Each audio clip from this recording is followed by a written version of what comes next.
Here we go again. Thank you for joining us for another episode of Poc Talk. And if this is your first time, welcome. I hope you enjoy the show. And if you do enjoy the show, make sure to share it with your friends. And also make sure to review us on iTunes and Stitcher and rate us 5 stars. I know we say this all the time, but you don't understand. It's really important. Those reviews are crucial, and we want to stay relevant. We want to move up in the ranks. We have big plans, huge plans for this show, and we need your help. We need your help to get there. So again, it only takes 90 seconds.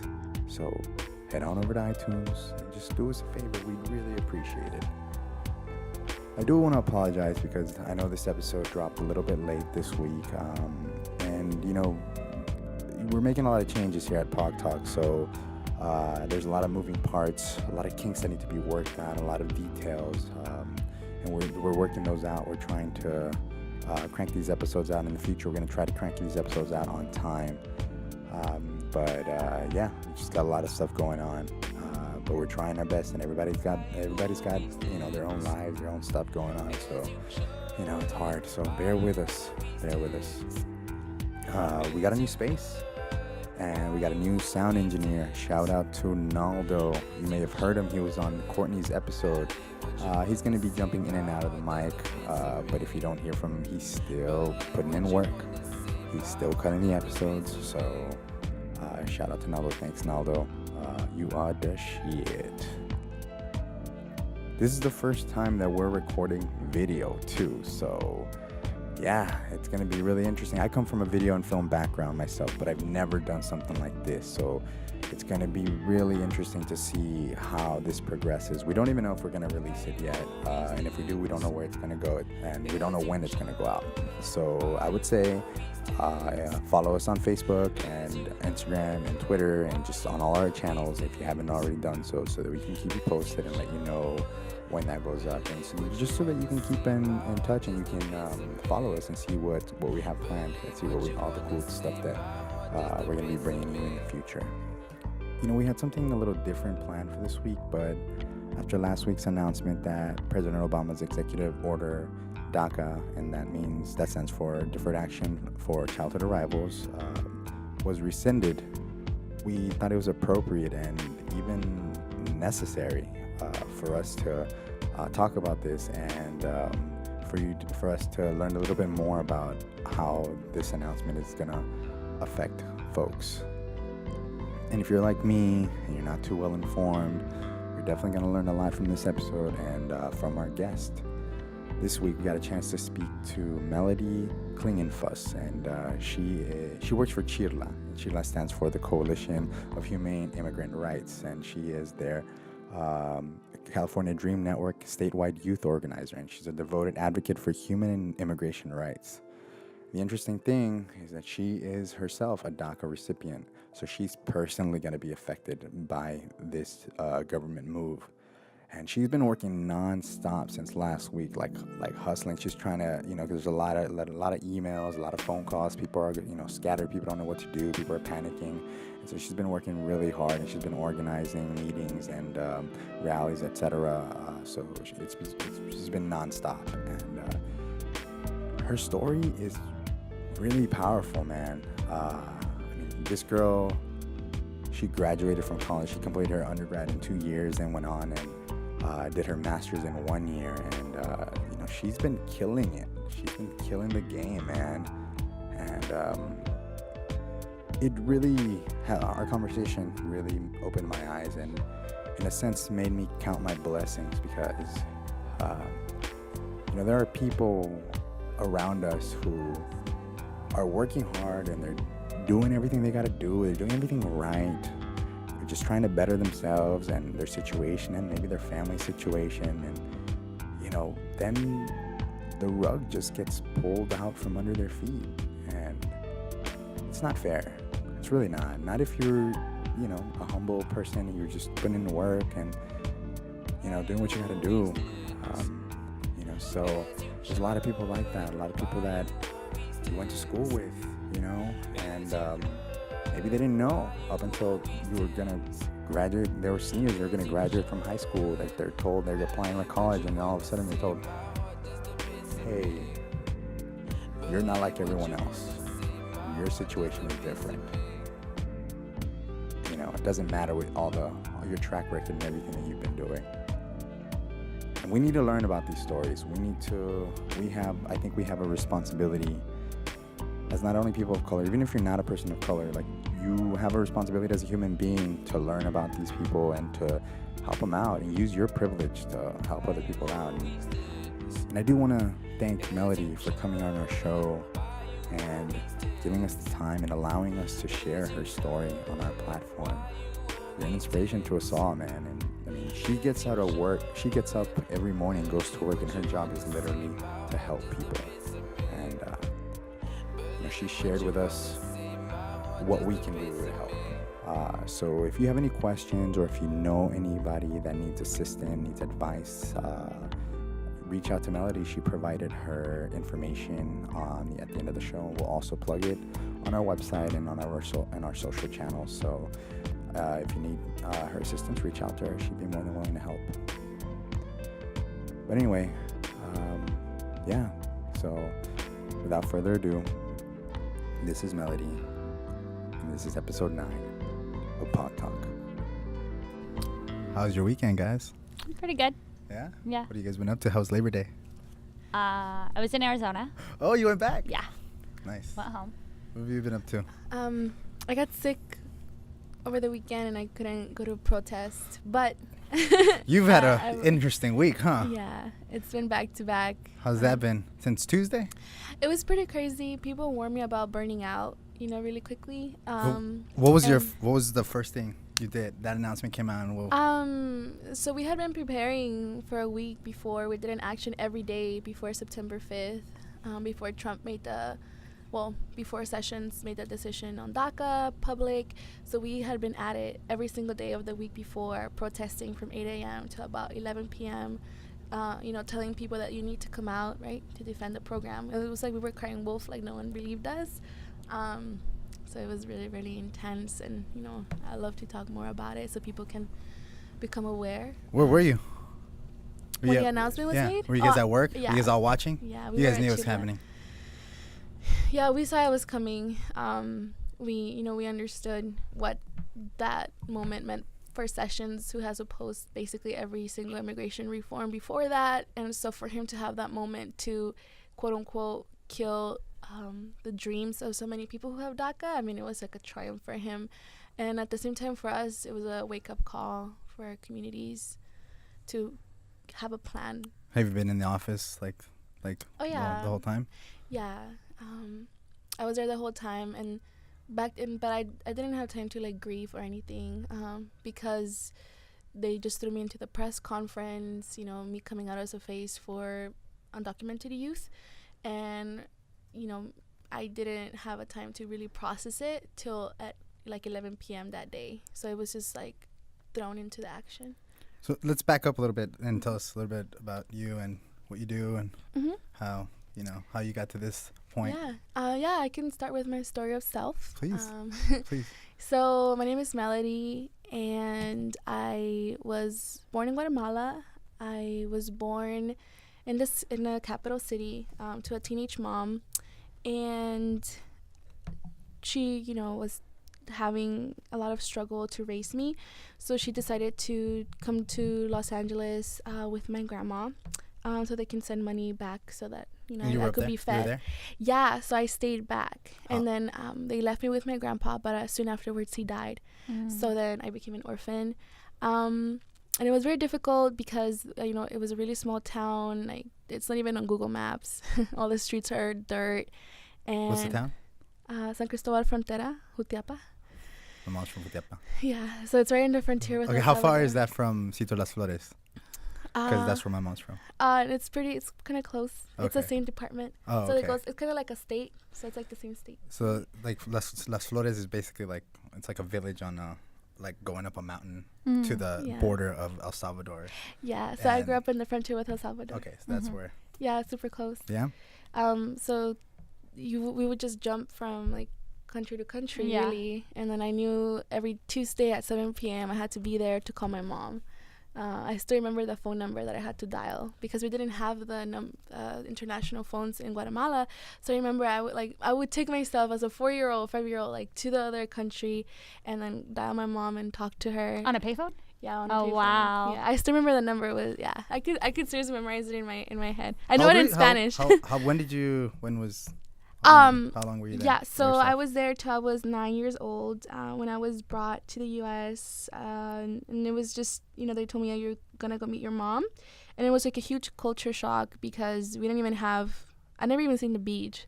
So, I saw the beach for the first time here. There were palm trees here. I remember, I was like, why are there palm trees everywhere? But the hardest part was English. Mm-hmm. Yeah, I went through really hard depression when I was 9 years old, and I didn't want to go to school because I didn't know that language. And the kids were nice, they wouldn't translate anything for me. So I remember I just started reading a lot. I read all the Goosebumps books, all the in Spanish or in English? In English. Oh, in English. Yeah, Okay, cool. to teach myself. And How long did that take?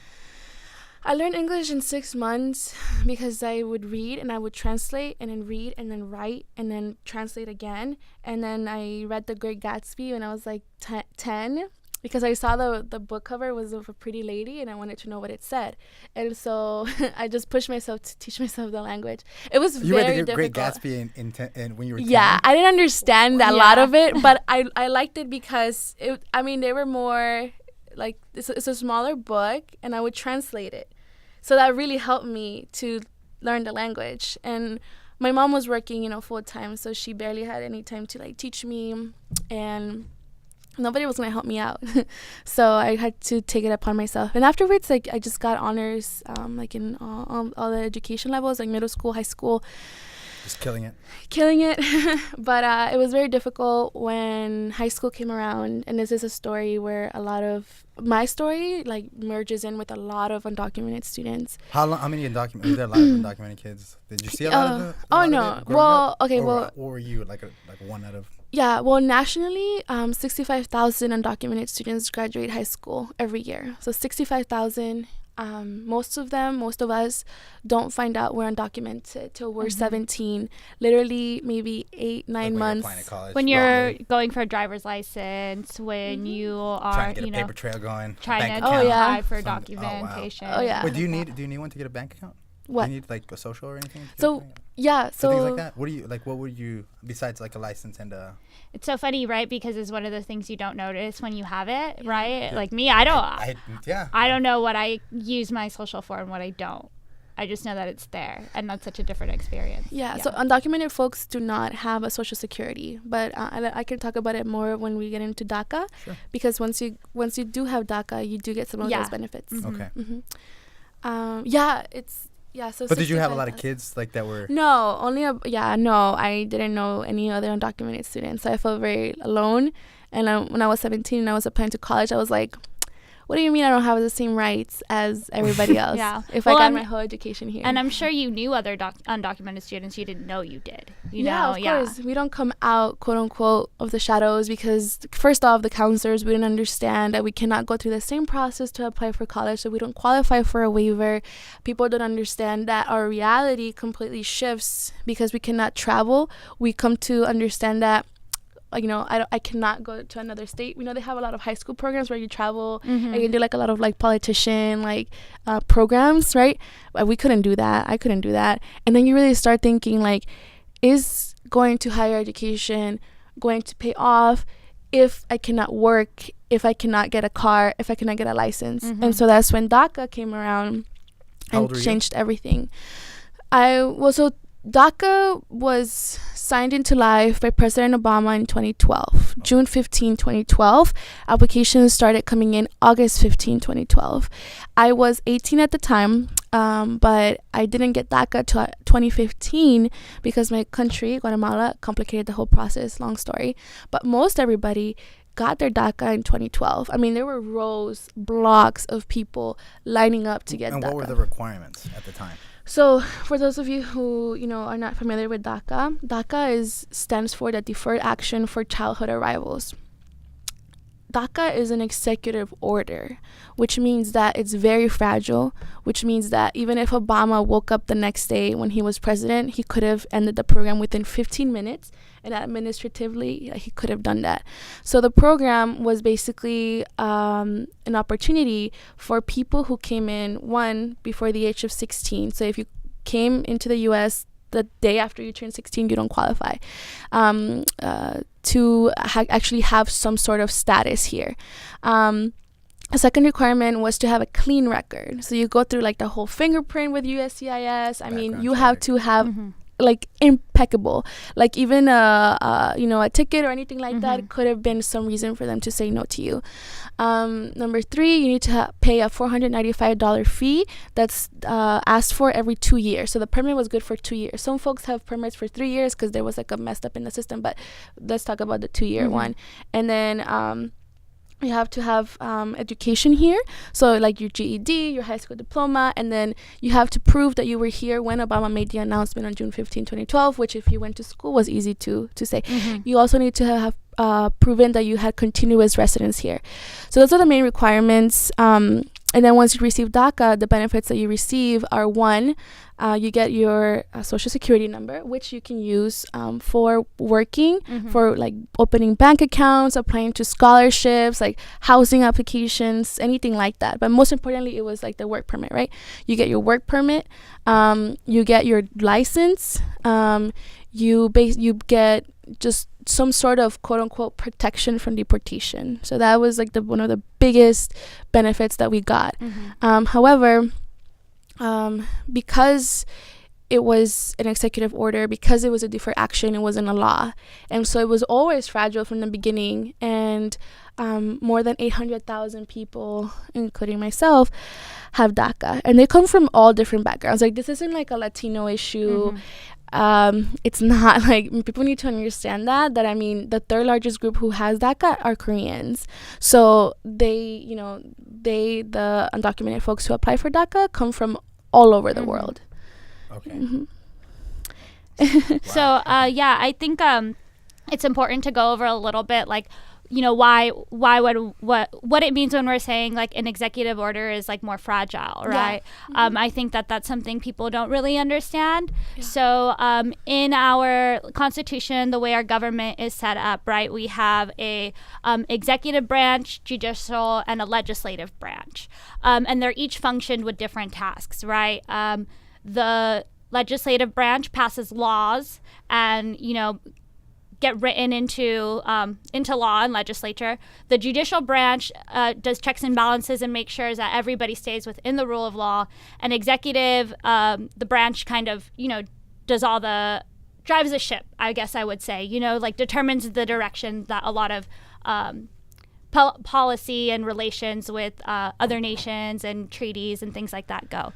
So the only people that really have the power to make laws are legislators, the legislative branch. And for about a decade, I would say even more, Congress failed to come up with a solution that would give people a pathway to citizenship, right? We've heard this conversation about immigration reform and pathway to citizenships for a long time. And even back in the Bush administration, we remember these conversations happening. And for 10 plus years, Congress failed to really deliver anything that could pass and people came into agreement upon. So Obama then decided to step in. And he decided that if something wasn't going to happen in Congress, if they couldn't pass a bill, that he was going to take action to create a system and a practice that allowed people to have an identity and have something to protect them. And be able to contribute able to contribute to the economy and our society and get degrees. Just function as citizens. Function as American citizens. But it was never a law because he doesn't have that power. So, so was there an alternative? Was there a backup plan in case it was going to be pulled back? In case something like this happened? There wasn't a backup plan, not only for DACA but also for TPS. I think a lot of these conversations tend to. What's TPS? So TPS is temporary protection status. Okay. So TPS it works sort of like a refugee program, but it basically grants almost the same benefits as DACA. It works almost the same as DACA for about 10 nations, and the most prominent ones that we know are Haiti and El Salvador. Okay. So if these people experience some sort of violence or their life was in danger, especially in El Salvador with the civil war that just happened, or like a refugee status. Yes, it would grant them this status. And this was both implemented on the same. No, on the same time, TPS has been around for 20 years, and there was never a backup plan because I think people were like, well, these people are fleeing for their lives. These people are here to be protected. So, of course, no one will have the heart to end the program. And here we are, almost with the year ending, and TPS is agonizing right now. And I think so, too. It's not very American to take people's rights away. Generally, we might have different eras where people have had different levels of rights, but we don't generally in our history see people's rights being taken away, right? Mm-hmm. So I just don't think that there was a backup plan because they didn't think that it would ever be threatened in this way. Yeah, and same with DACA. Like, we thought that, who would have the heart to affect almost 8 million people, who are just here to get a better future. But what is the reasoning? In other words, like what are the pros and the cons of of having DACA? What are the benefits of having DACA, I'm just trying to understand the reasoning for why he would take it away. Oh, but it's all political. They're they can come up and say that that it was draining our resources and that we were taking jobs, but that's not based in fact. It's rhetoric. It's political. There's no justification that can be given as to why it was taken. And how much of how much of an impact does it have on the economy? So taking away DACA, like each week so far, from what I've done interviews with Senator Kamala Harris with her staff. They reached out to CHIRLA, which is the Coalition for Humane Immigrant Rights, which is the organization that I work for. And so far, this was about 3 weeks ago, they estimated there were going to be about 40,000 jobs lost every week.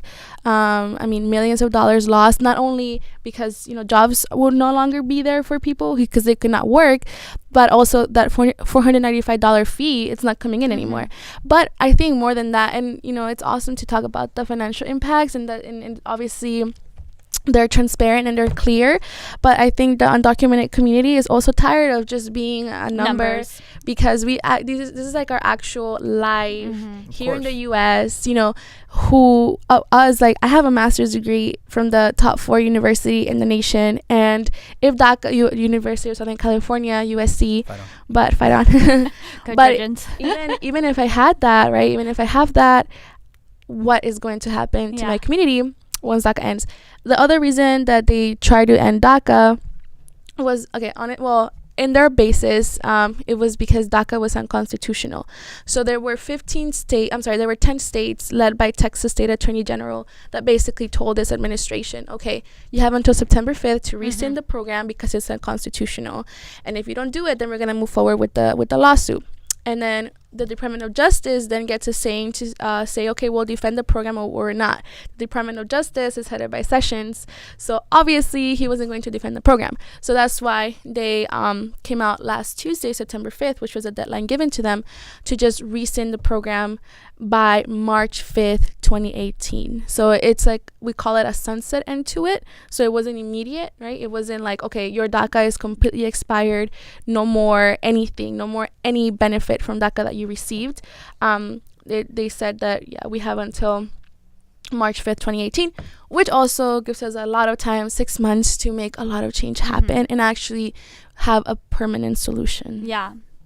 And I've heard that, people say that if there's any silver lining, it's the hope that Congress can actually pass something that will be a law and actually be something permanent. And guaranteed and on paper, and like a real pathway to citizenship. So if we're wondering what can we do, ensuring that happens would be a step in the right direction.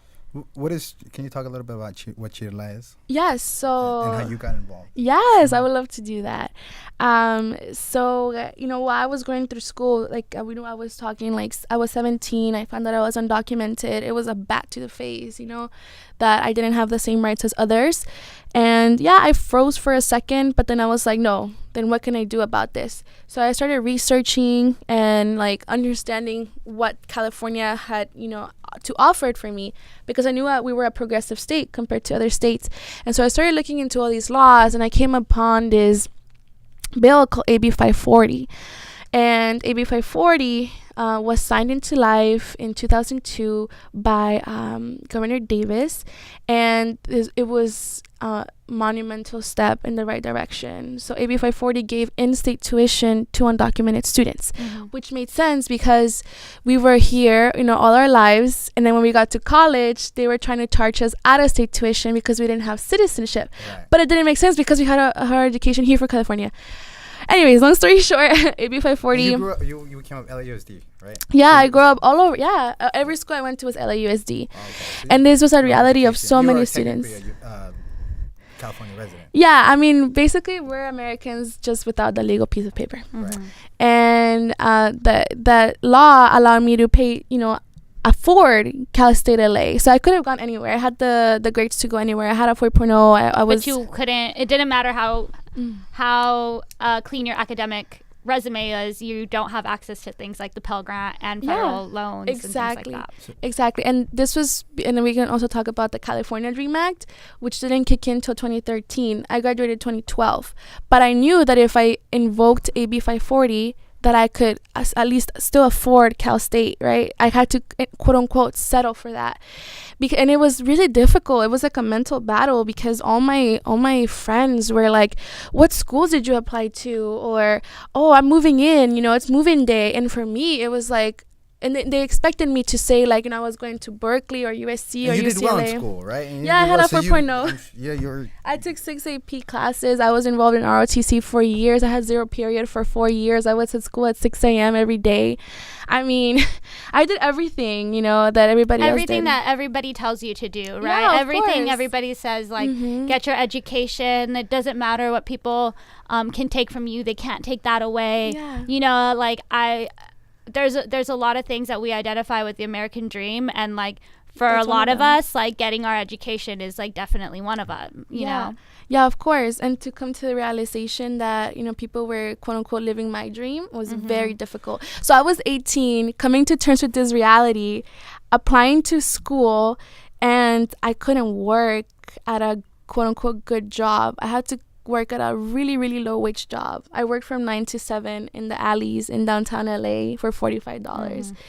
And I mean, I had what is it called when you get those things on your hand? Calluses. Yeah, calluses, just from Moving mopping, doing all the everything, crazy labor. And I believed, and I had to do that because I had to pay for my bus. I couldn't get a car, for my bus, for my car, for my tuition, because I didn't know I qualified for scholarships. I knew I qualified for in-state tuition, but I didn't know about scholarships.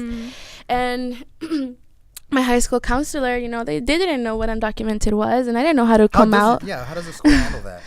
They don't. Well, I'm sure maybe now there's a little bit more language and practice around it, but schools really don't know, and I think public schools are a whole nother issue. We talk about how they treat everybody the same, and how good kids get put in the front of the classroom, different things, but they really don't, they're not there to be social workers, so, but they don't really have any idea how to handle these things. Yeah, these schools are not capacitated to guide undocumented. I'm not saying every school, but most of them still are not capacitated to help undocumented students in the way that they apply for college in this AB 540. So for AB 540, you need to sign an affidavit, and there's it's a one paper. It's a 1-page thing, and if you sign the wrong thing, you have to pay out of state tuition. So I literally, I was so scared to turn it in to Cal State LA. What is it? It's an affidavit. Right. It's literally a So you're getting it contract. from like a lawyer. From school. No, from you the- just get it from school. You Okay. can find it anywhere, by the way, AB 540 affidavit. If an undocumented Is it student. like are you signing rights away? Are you You're not really signing you're just saying that you have gone through school for 3 years in California, and you're saying that eventually when you do have the chance to fix your status, you'll fix your status. Okay. But the statements on the paper are really confusing. And so Just the wording. the Yeah. wording, it says like I am a non-citizen or alien, and they still call us aliens, which is crazy. But you just need to talk to a counselor that's knowledgeable about this, that is actually sure about this. But if there's anybody hearing me out there, you cannot be denied entry into a California university on the basis of your status. You still have rights even though you're undocumented. Okay, I have 2 questions. Yeah. Are there multiple places for you to sign? It's literally one paper, but the boxes, there's only like 2 statements. Okay. Mm-hmm. And then you have to ask for this status. You're not just the schools are not just obligated to give tell you you this status. Yeah, or no, tell they're you not. anything about it. I mean, if the people want to help you, right, they can tell you, but they're not like obligated. Is this your school or the school that you're applying And to? schools school that in you're the applying States, to. right? But Okay, so like the university. Like university, Yeah. it's the or CSU, college, the okay. community I college. see. So you have to sign the AB 540 affidavit. So some people say, "Oh, I'm an AB 540," which means I'm an undocumented student. So they identify with the term. wow. Other people just say I'm a dreamer, and that has been a word that has been used a lot since 2012 for the Dream Act, and I'll talk about the California Dream Act right now. Not everybody identifies themselves with the term dreamer. Okay, so what do you label yourself? What are you?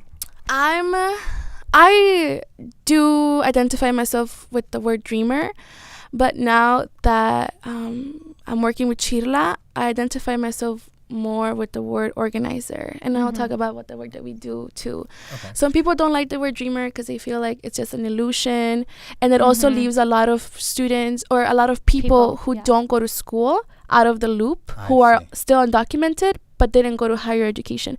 So it just really depends, just to be conscious. We can just refer to undocumented students as undocumented folks, right? To be inclusive of gender pronouns also.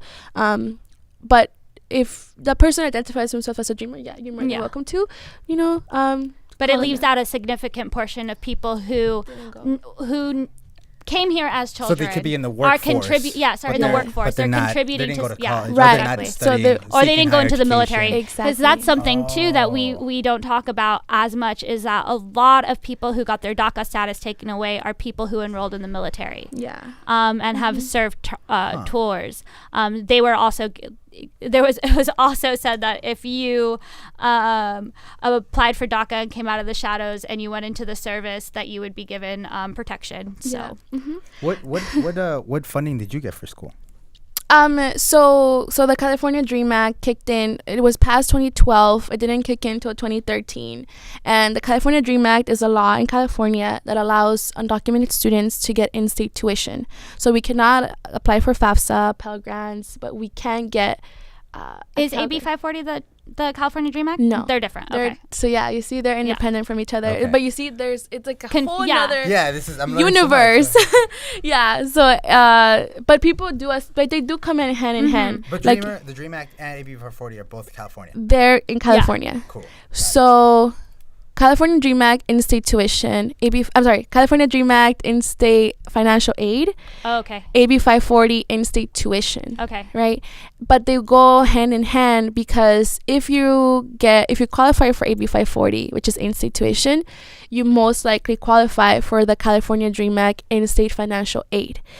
Now, within AB 540, we do forget that the team, like the group who made that movement happen, when it was undocumented and very afraid, now we hear undocumented and unafraid. Back then it was undocumented and very afraid. They were so smart to have like a little extra foundation in AB 540. So through AB 540, there's 2 sisters bills, AB 130 and AB 131, that allow undocumented students to get institution scholarships. Okay. So undocumented students cannot be denied scholarships from institutions unless, you know, their requirement is that you're a U.S. citizen. Then in which case you cannot apply. But it allows California universities, community colleges, whatever, you name it, to give scholarships to undocumented students. And that's how I was able to pay and other organizations, not necessarily schools. So I got 4 scholarships. But that Private? Private and from school, from Cal State LA. It paid everything for me, but at the same time, that first semester I had to pay working those really low wage jobs we were talking about, because I didn't know I qualified, right? I taught myself how to read into the law, and I was like, oh, I can get scholarships, okay, free money for being smart, Yeah. that's cool. And so I started like Now you have applying access to everywhere. all these things that It everybody changed my else has life. access to. Yeah. Jesus, man. And that changed my life also. So I never used the DREAM Act. I wanted others for in-state tuition. I wanted others to have that money because, you know, I was able to get 4 scholarships that paid my ride for undergrad. Graduate school is another story that we can get into, but It's a whole different world. yeah, it's a whole different world. And you're going to SC now. Yeah. Oh, I just finished. Oh, and you Yeah. went to SC. Those loans. Yeah, but I paid. I finished my undergrad in 2 years, so I graduated when I was 20. Because I got You graduated undergrad? from At Cal 20. State. In Yeah, 2 years? Jesus. Yeah. Congratu- That's Congratulations. insane. Yeah, What it was did really you do? What did you study? communications and political science, and I did a course you thesis did. on the representation of undocumented students in the LA Times. So that was pretty cool. But through that, right, when I graduated, I was okay, so what now? I can't work because I don't have I Documentation. didn't have DACA. I still Yeah. didn't have DACA. And so I wanted to get involved, and because I did that thesis, I knew I wanted to get into undocumented student issues. What was the thesis? Can you Oh, tell the me more about it? representation of undocumented students in the LA Times. So I did a content analysis. So it was more like quantitative. So I did my own coding, and I basically coded 200 articles to see the way that undocumented students were portrayed in mass communications. So you're looking at, By the at LA what Times, type of right? media are you looking at? I You're was just looking at the LA Times. LA Times, Just LA yeah. Times. Got it. Yeah, I was just looking because I What'd you actually find? had the files where I could actually see Yeah, yeah, everything. yeah. Everything's archived, right? Yeah, Mhm. so that was Exactly. really helpful. So how far did you go back? 1985. So right before there was immigration reform with Reagan. Right before Proposition 187 in California, which That's how my aunts got here. oh yeah, that's about the same time where we really started having this immigration talk, right? Proposition 187 was going to deny any services to children of immigrants. So like if you know you're a child of an immigrant family, you couldn't go to school, you couldn't get health access, anything. And that was a pushback against Proposition 187, and that's really when California became more progressive. And this is where we are now, which we still have a long way to go, but we really are an example to the rest of the Yeah, nation. you really are. I mean, I'm from Arizona, and I feel like oh my god, you Arizona. guys had AB Wait, 540 we're from to Arizona. you guys had a bill to give young kids in-state tuition. Arizona actually passed a law to deny undocumented students in-state tuition. Yeah. So it's just like, it's like, and yeah, I'm sure my friends who were undocumented had such a different reality than I did, growing up, and the things that I got access to, just for having papers, and then they're in this state that doesn't even provide any kind of relief to them. Yeah, So. there was a lot of, just a lot of laws that made it okay to be profiled just by the color of your skin in Arizona. And then the pardon of Arpaio, I mean, you can pardon him, but It's a slap in the face. Oh my God. It's all of these things, right? I mean, I don't understand how we can deny this guy's racism. Right. How we can, because look at the things he did in 1 week. He pardoned Joe Arpaio, who was charged with criminal contempt of court, and then Jeff Sessions, repeals DACA. It makes no sense. It's all fueled by racism, because how in one instance can this man who how we're talking Jeff Sessions is the Attorney General of the Department of Justice. Joe Arpaio violated those laws, his direct laws, to say you cannot continue to racial profile these people. And once he continued to do that, he was a criminal and broke the law, and then we can sit here and say, oh, these dreamers have done no harm on their own, but we're gonna take away their rights and their ability to have a life in this country. And I don't know if it's like an obsession to like end anything that Obama ever did before. That's what it seems like. Yeah. It was like, let's just forget about the last 8 years. Right. You just erase it. Yeah. And forget about the last 100 years. Sure, okay. yeah. You know, like Reagan pardoned and gave amnesty to like a mass group of people in 1985. And here we are taking people's rights away. Like, we're not, this isn't like going back the last 8 years. This is going way more. Way deeper than that. Yeah. Well, and then, but you know, at the same time, having these conversations and with whatever is happening, I really think there is a tone of like waking up now. And I know it may be too late, but for, you know, maybe DACA, but there's still so much more we can do. So, I mean, I was really lucky to come into Chirla after my undergrad. Oh yeah, well, let's get back to that. I know this is a whole universe of conversation. That's how they usually go. Yeah. We got an hour, so. Okay. Well, I finished. Yeah. Okay, good. Yeah. Well, I finished I'm early. Okay, good. I finished early, and so I wanted to get involved, and I really wanted to understand my rights beyond what, you know, Cal Sterling was offering me, what the system was offering me, and I came across an organization called Chirla, which is the Coalition for Humane Immigrant Rights of Los Angeles. They dropped Los Angeles to be more inclusive, so it's not just so you guys have different chapters now? Yes, so we have offices here in downtown LA, South LA. We just opened one 2 weeks ago. We have an office in Sacramento, Porterville. We're all over the place. In California, or are you guys outside? In California, just right now in California so far. So we're the Coalition for Humane Immigrant Rights. And there are other organizations. Oh yeah, there's amazing nonprofit organizations in LA.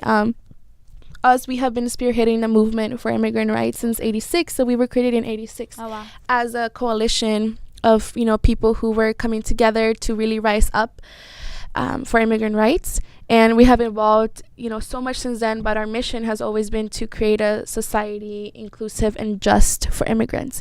And some of the work that we've been doing, you know, it was AB 540, it was the California Dream Act, it was AB 60, which grants immigrants licenses to still, you know, drive in California. We have done all the work to really push forward for immigration reform, right? Our end goal is to become obsolete someday, right? Where immigration reform passes, and, you know, we all have a just society for people from all over the world, for immigrants. And there was a program underneath Chirla, which is a college component, and it's called the California Dream Network. And the California Dream Network changed my life, and it made me who I am today. And so the California Dream Network works under Chirla, but we also do a lot of our own type of movement, and we're the largest network of undocumented students in California. So there's about 37 campuses. So the campuses do their own work. So there's undocumented student groups within each campus, and they do their own work in the school, but they join a statewide movement for undocumented rights. Because the bigger picture is not just to make change on these different campuses. The bigger picture is to make change across the state. And our mission is to ameliorate the plight of undocumented students. So we really believe in that we must make policy change, law change, and create rising organizers, because I'm not the movement, we're all the movement, right? If I die, the movement will still continue. And if something happens to me, the movement's still gonna go forward. So we really think of ourselves in the higher realm of things, where the movement needs to keep going until we achieve that immigration reform, not only for youth, but also our immigrant parents and our families. And so through the California Dream Network, there's a summer program, there's a summer academy, and I became an intern there. And I was taught how to organize. I mean, my first protest was against Trump at the Lux Hotel in Beverly Hills. And this was when he was running, 2015. Okay. Yeah. And I went there and I was like, what? I actually have rights? What do you mean? Like, I actually can exist in this country? Like, I don't know. It was just like a life-changing event for me. And the organizers there taught me, you know, how to come to terms with the story of self. That's why I said, okay, I'll tell my story of self in the beginning. Because we're taught to unravel the undocumented identity and come to terms with the trauma that we endure every single day. Because, you know, now all this discrimination and racism and everything is coming to the surface, but this has been our reality for years since I was here, right? And we refuse to go back in the shadows. Like, I already did my time in the shadows and I'm not going back. So through the California Dream Network, we empower students to make change on their campuses, right? But still coming back to the movement statewide. And I mean, my life changed, and I was inspired to go back to school to get a master's, because I really wanted to help these nonprofits that have such a honorable, noble social mission.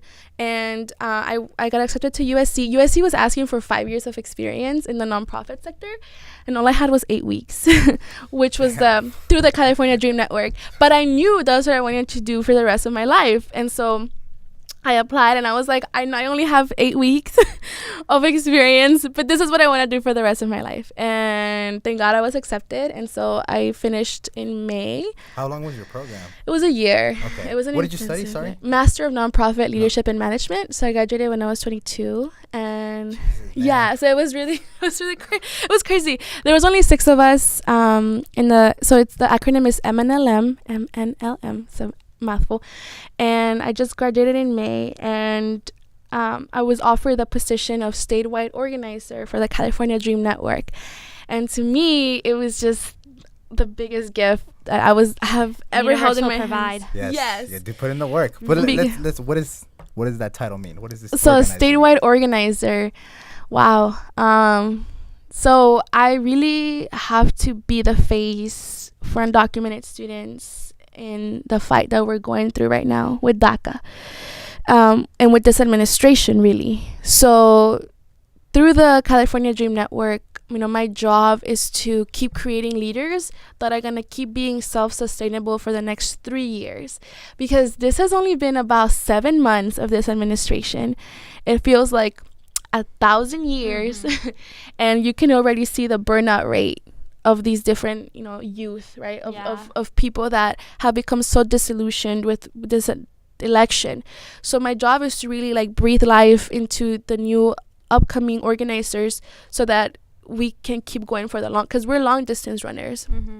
As organizers, we're long distance runners in terms of, pushing for change and keep being resilient to all the different just endings of hopes that we tend to get all the time.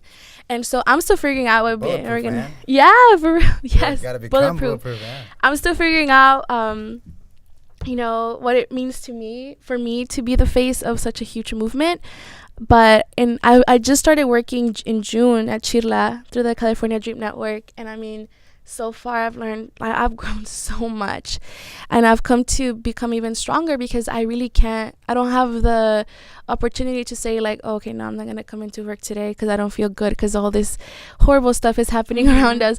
I really need to get up and still let these people know no, we still have rights, and we're going to push for a permanent solution now. What does your day look like? Oh my God. If this was a different administration, oh my gosh, it would be so different. Partying every day? No, it would be just a lot of community education to have these schools join the California Dream Network. But because you could be proactive rather than reactive. Now you have to be so defensive rather than being okay, we're here, we got this. Let's come up with a nice game plan. Yeah, no, we're playing offense all the time now. So Trump always showed his true colors since last year. Yeah. He said since the very beginning, I think. Yeah, since forever. Since birther became a thing. Yeah.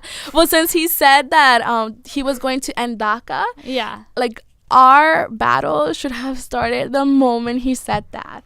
And, a lot of us didn't take him seriously. And it's I always understood the threat. I always understood his words. But I just feel it didn't click in a lot of our communities, right? It was just oh no, he would never do that. And it's we should have been working. I think that was people's thoughts about a lot of things. Yeah, and people became really complacent, right? Yeah. And it sucks because now we have to retrace our steps and say, yeah, man, we became complacent.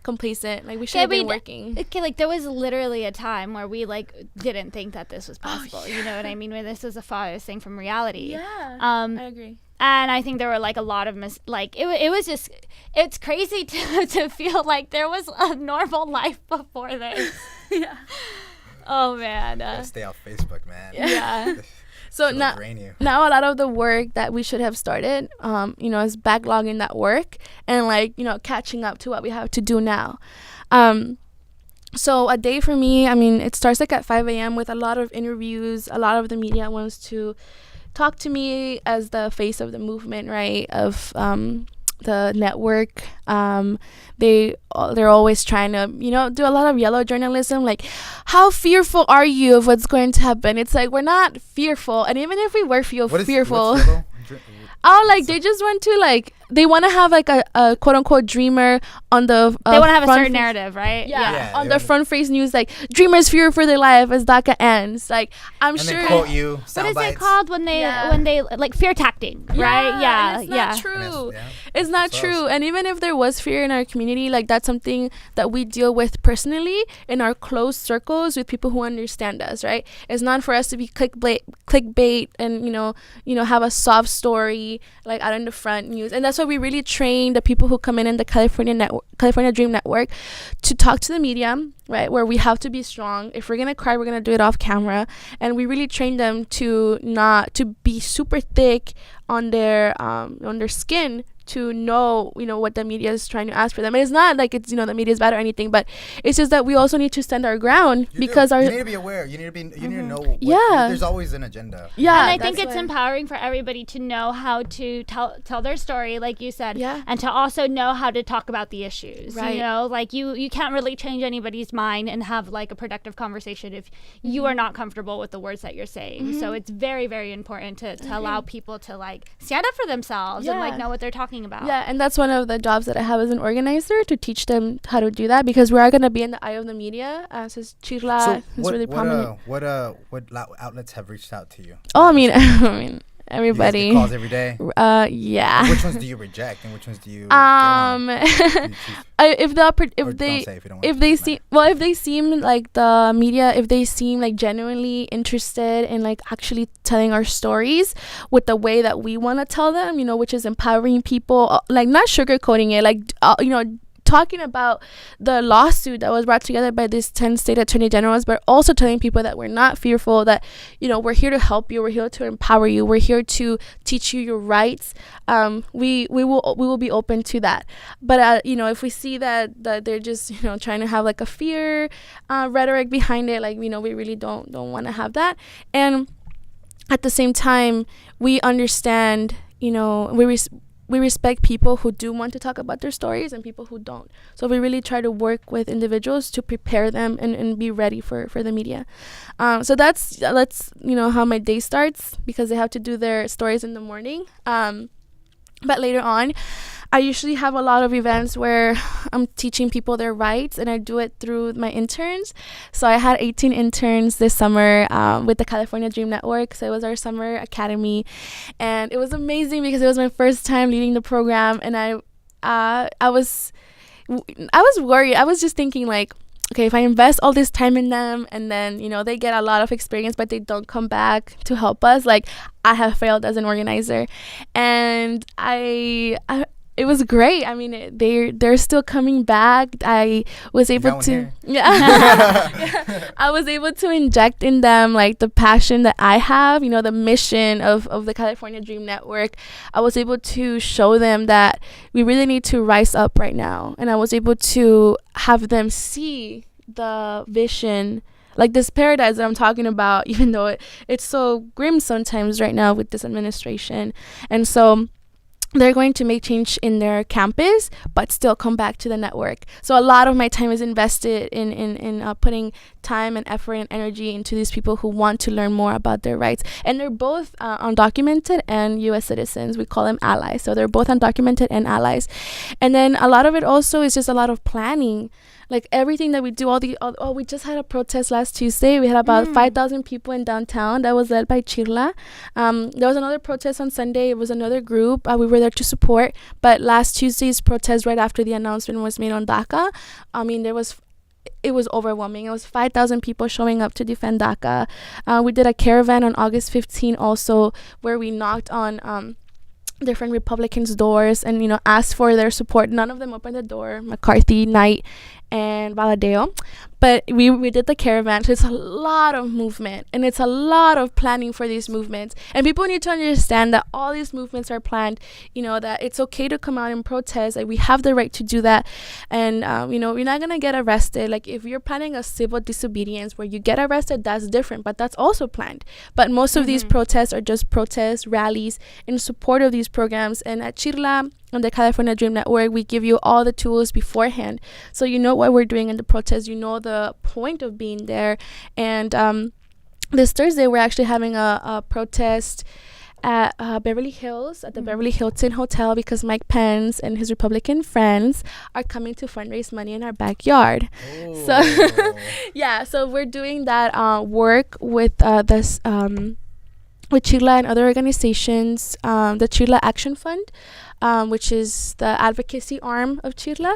And so we're going there to protest and really make our presence be known, right? That, this is California. Like, how dare you come into a progressive state and fundraise money in our backyard? There's a lot of people who have money. That's right. And we also have a list of people who are supporting them. Really? Yes, I don't have the list, but I do have. We'll I can upload share. it. Yeah. I can share.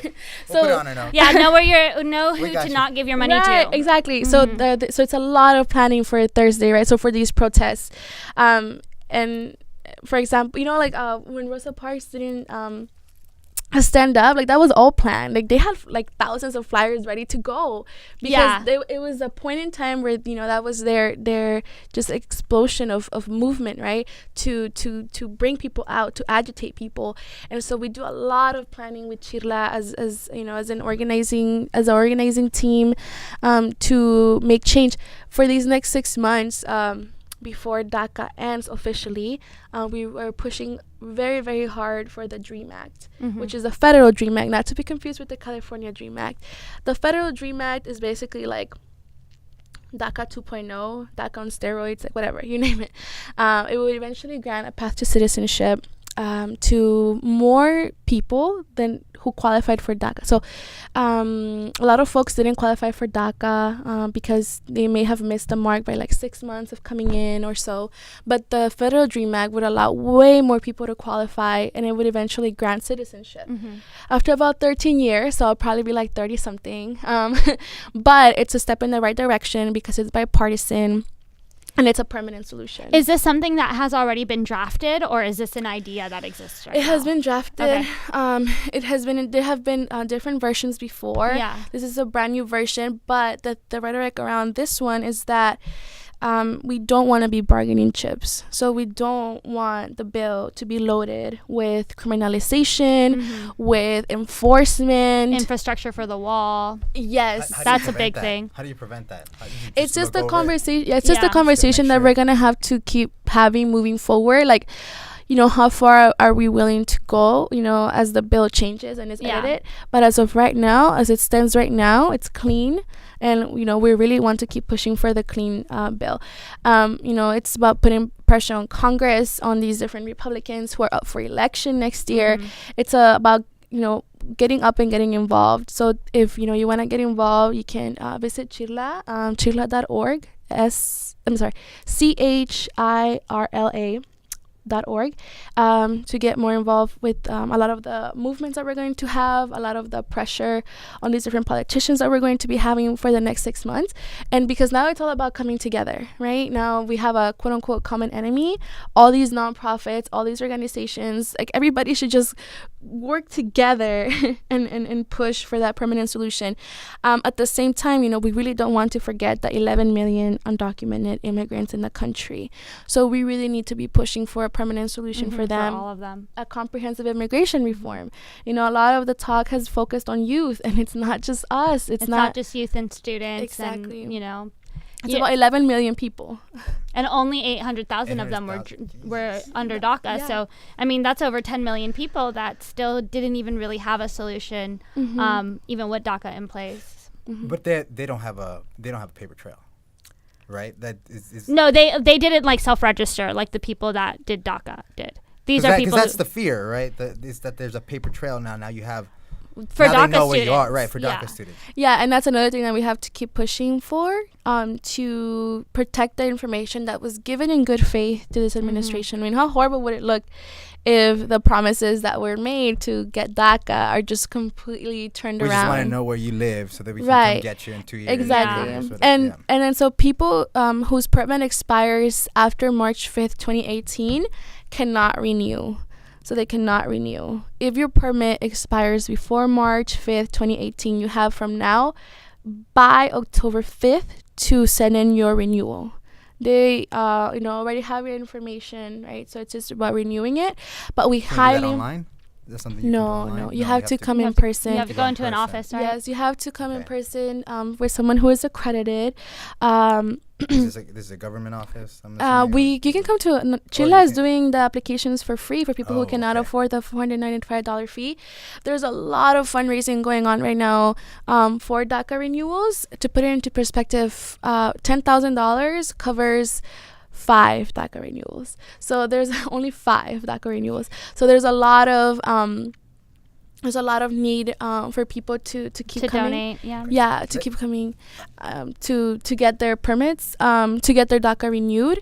But then again, if your permit expires after March 5th, 2018, you should still come for a legal consultation to see if there's another chance where you can somehow fix your status. But, they need to come. Chirla has legal consultations Tuesdays, Thursdays, and Saturdays at 8 a.m. And we'll be more than happy to help you. And even if we cannot help you, we can direct you to someone who will. But people need to come out and seek that legal advice. If it's not with Chirla, it could be any other nonprofit that offers these legal services. Okay. Cool. Yeah. I mean, we're almost out of time, but I do want to know what's the plan. What's next for 3 months, 6 months, a year, 2 years? Give us a breakdown. Yeah. So immediately, for these next 6 months, is to push for the Federal Dream Act, because it's a permanent solution, a clean Federal Dream Act. Okay. That is our focus right now. The focus is for people to get involved. Once you get involved with organizations like Chirla and the California Dream Network, we really empower you on how to make a change, whether that's like flooding the White House with calls and support, because it really does work. Flooding like different politicians' offices, becoming part of networks that give support to DACA recipients and completely undocumented families. I mean, it's about getting involved for the next 6 months, because at the same time, if something, if this information were to be used against us or anything like that, then we also need to know our rights, right? So it's about doing all this community education for people to know their rights, for people to know what to do, in case they're targeted. And then that's only going to be possible through a community effort. If people rise up, and especially undocumented people who may be listening to me right now, that you still have rights, but you must stand up. Like, it is time to come out now, and for the remaining time that we have with this administration. So those are really it. Like, Federal Dream Act and getting involved. Once you come to us, we give you all the tools to empower you. We work with you, and we also try to heal you. We also try to turn everything bad that you may be feeling into something positive, into action, and changing your perspective of what's going on right now. Okay. I don't know if you had any other tips for next steps. For next steps, I think just to continue, like, don't allow yourself to be so frustrated and so burnt out that you become complacent. Yes. It's never time to, and self-care is important, and take a day off, but once you take that day off, like, get right back into it. Right. Because it doesn't affect just these people who have these status, if these people's rights can get taken away, then all of our rights are threatened, and injustice anywhere is a threat to justice everywhere. So, I guess that's my biggest recommendation. And if you know people who are fearful right now, offer them your support and find ways to build community. Yeah. I'm just here to learn. Yeah. Any other suggestions? Anything else that you have for our listeners? Any resources that they can go to? Yeah. Besides Chirla, where they can stay informed. Yeah. What we can do. As allies. Yeah. Oh, thank you. Consider yourself an ally now. Hope so. I made you an ally in the last hour. That's good. I was born an ally. That's really good. Hope so.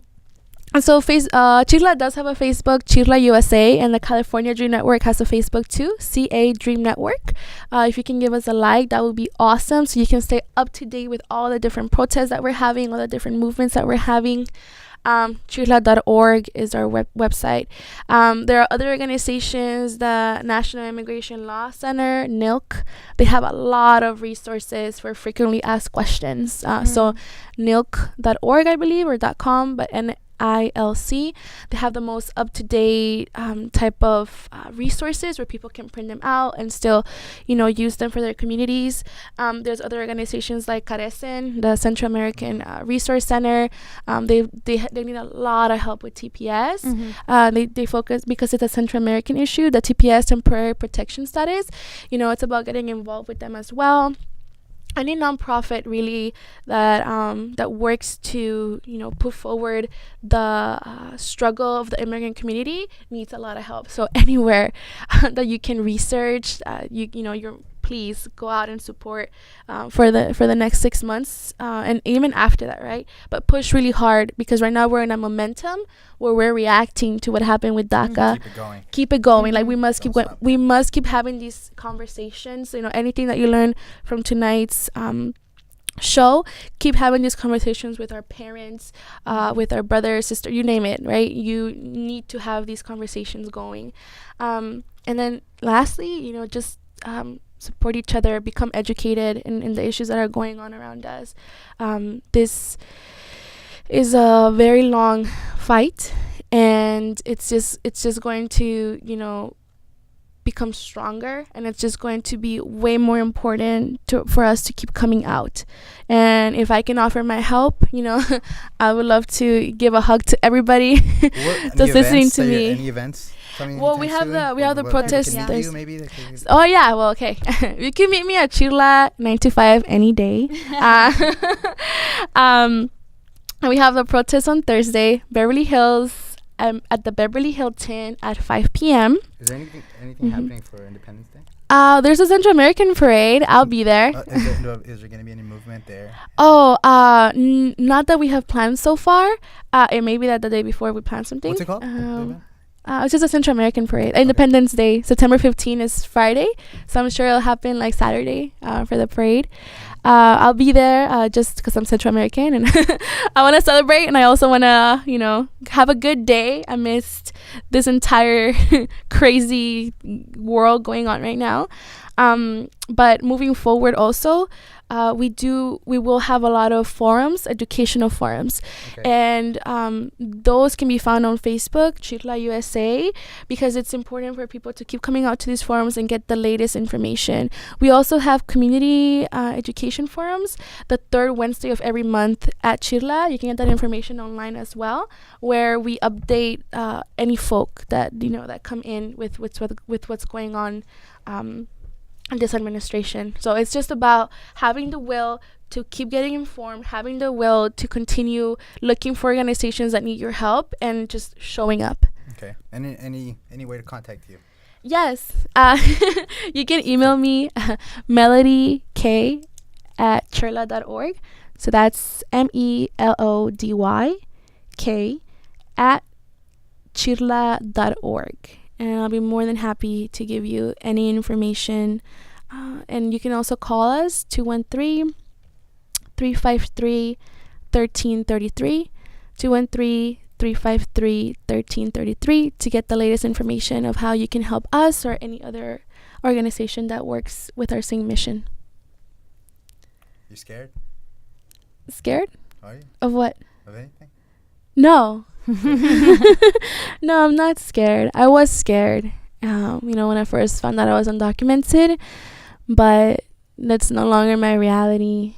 I was empowered through my community. I was empowered through my involvement, and nothing to fear, just a lot of passion, a lot of fire in my heart to keep fighting for immigrants for a just society. You got anything? I got a recommendation, if we're ready for that. Yes. Okay.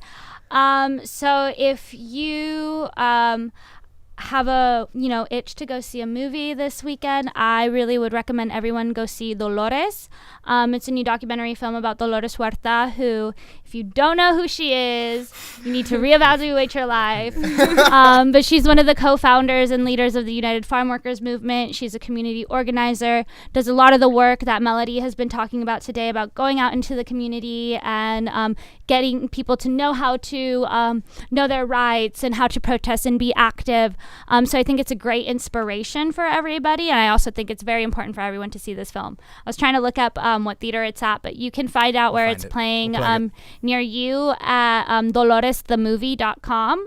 So please go out and watch this film. It's important that we tell people that movies like this are important, and that you learn about this amazing history and how activism and organizing really truly does make a difference in people's lives. Thank you for being here. Thank you for responding. Thank you for trusting us with your story. Thank you for sharing. Thank you. Hey everyone, make sure to subscribe to us on iTunes or the Apple Podcast app or the Google Play Music app or wherever you get your podcasts, and rate us 5 stars, please. We want to make sure that we can keep coming back and bringing you some awesome content. Also, be sure to follow us on Facebook and Instagram at POC Talk, and on Twitter at POC Talk 1. That's POC Talk with the number 1.